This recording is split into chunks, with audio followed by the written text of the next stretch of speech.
Hello tout le monde, j'espère que vous allez bien. On se retrouve aujourd'hui dans une nouvelle vidéo et on va voir ensemble comment réaliser donc ce plastron que j'ai appelé donc Brocéliande Spirit. Tout simplement voilà pour voir cette magnifique pierre noire mystérieuse prise comme ceci dans les branches dans cette fameuse forêt de Brocéliande. Donc voilà, donc on a vu ensemble sur le dernier tutoriel comment réaliser donc cette petite pierre noire style onyx à effet en pâte polymère, un tutoriel très simple. Et puis aujourd'hui, on va voir comment réaliser ce plastron. Donc vous voyez, j'ai étalé de la pâte polymère couleur noire donc au cran numéro 3. Je viens y déposer mon gabarit. Alors les gabarits, ce sont des gabarits papier. Je vous ai déjà dit, vous voyez, vous prenez une feuille de canson, vous venez la couper, la plier en deux, pardon, et ensuite vous venez faire vos découpes pour pouvoir former donc votre gabarit. Donc là, on a vu le tutoriel sur la pierre, je vous remettrai le lien ici en haut et en barre d'infos. Et une fois que j'ai découpé donc la pâte grâce au gabarit, je vais enfin déposer ma pierre. Là, elle est pas du tout poncée, c'est une pierre brute qu'on va venir vernir par la suite et je viens la déposer donc au centre de mon collier. Donc là, je vais prendre l'extrudeuse et puis là, c'est la Lucyclay. Et je vais prendre de la pâte Fimo couleur marron, pour pouvoir, je crois que c'est de la marron chocolat, pour pouvoir réaliser comme ceci des petits brins, pour pouvoir ensuite, des petits boudins, pour pouvoir ensuite donc les assembler sur la base de ce collier.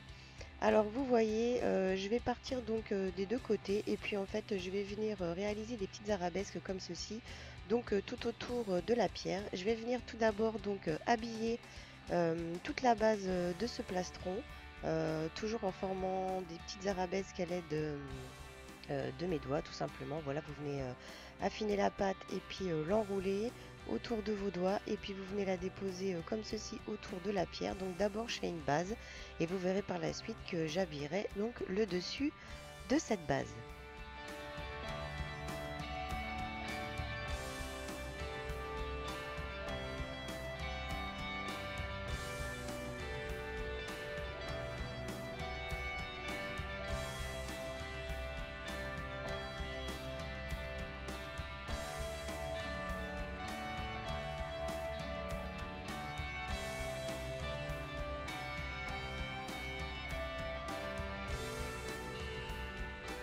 Alors une fois que j'ai fini donc de placer mes premiers fils un petit peu partout sur la base, donc là je vais reprendre à nouveau des petits boudins, je vais venir les affiner et puis vous voyez je viens faire des petites arabesques un petit peu partout, un petit peu dans tous les sens.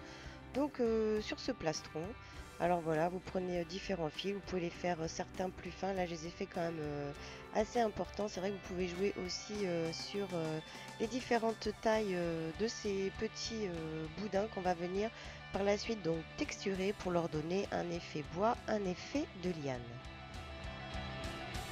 Pour décorer un petit peu, là j'aurais pu aussi mettre des feuilles, mais voilà, là j'ai pas voulu trop charger, donc du coup j'ai pris des petits morceaux de pâte, j'ai fait des petits ronds et des petites boules pardon que je suis ensuite venue écraser au dotting tool donc entre mes petites lianes. Et puis et ensuite donc on va passer à la texture. Donc pour ceci, je vous invite à prendre une petite aiguille.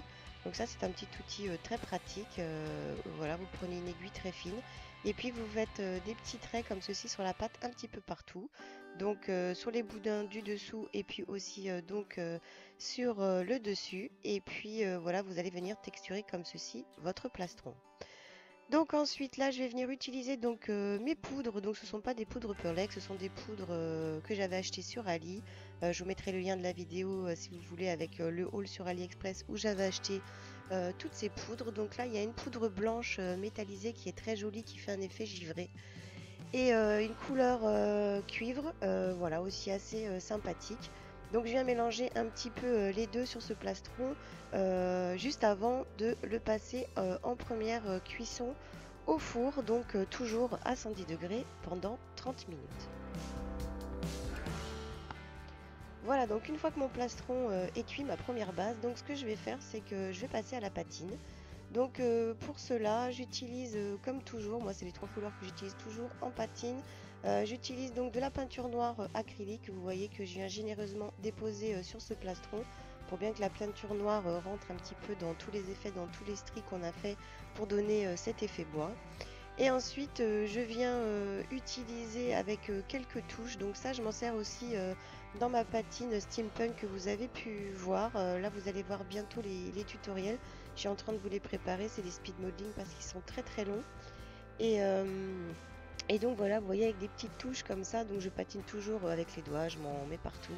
Mais je préfère voilà, patiner à la main plutôt qu'avec des gants. Et donc je viens de mettre un petit peu de couleur sienne qui fait une couleur terre qui est pas mal pour les effets bois et puis aussi pour les effets rouille. Et ensuite je viens déposer un petit peu de peinture métallique or, voilà donc les trois couleurs de patine que j'utilise assez régulièrement.